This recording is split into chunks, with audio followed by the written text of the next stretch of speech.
reminds me of one of my favorite rom-coms about time, where it's about a guy who can go back in time to any moment in his own life and redo it from that moment, or redo that movement, go forward in time, but it's only within his own life.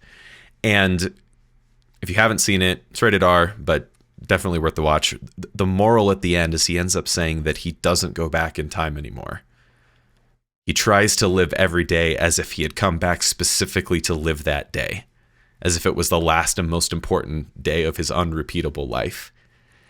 And it's, I think that I posted that to Facebook once and someone said, wow, that sounds exhausting. And I think there's some truth to that, but I think there's also this truth to realizing that the time we've been given here is really short.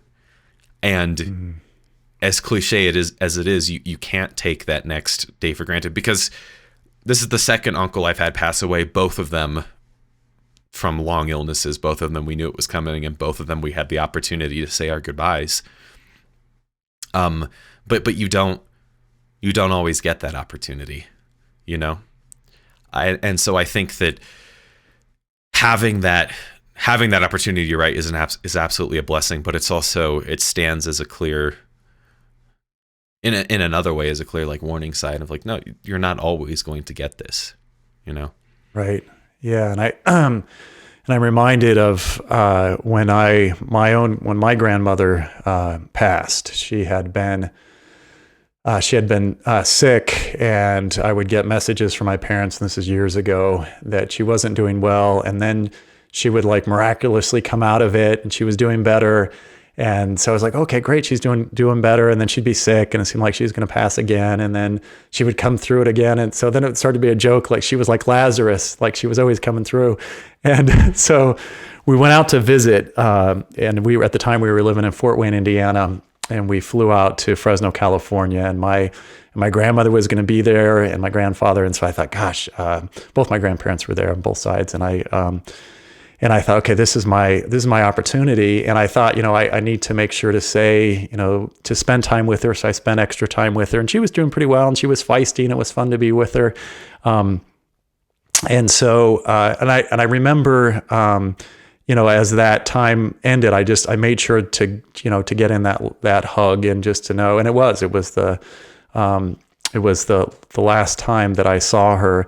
And a couple of weeks later, I found out that she was going downhill again. And then I got the call. It's like, your grandmother passed. And I said, okay. And I was like, gosh, like this has been a long illness. And my mom said, oh, no, not your dad's mom, my mom. And I was like, what? My other grandmother had passed away. The one who had Lazarus was still alive. And it was like, what? And my other grandmother had been there when we went out to visit.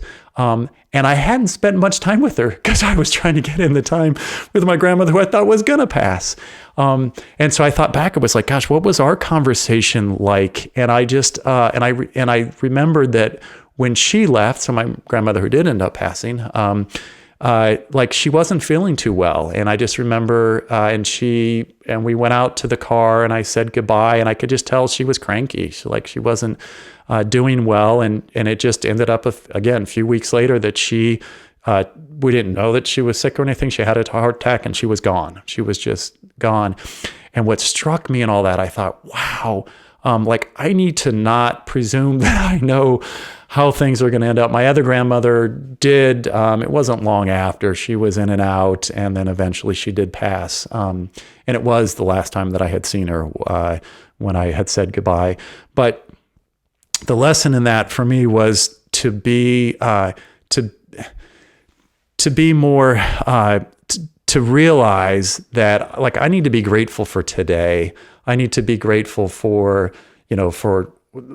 for my kids, for my wife, for what I do have. And it's easy to get lulled into thinking, things are going to be fine. They're going to be like this forever. And a doctor friend said, everything's fine until it's not fine. It's like, yeah, that's kind of it.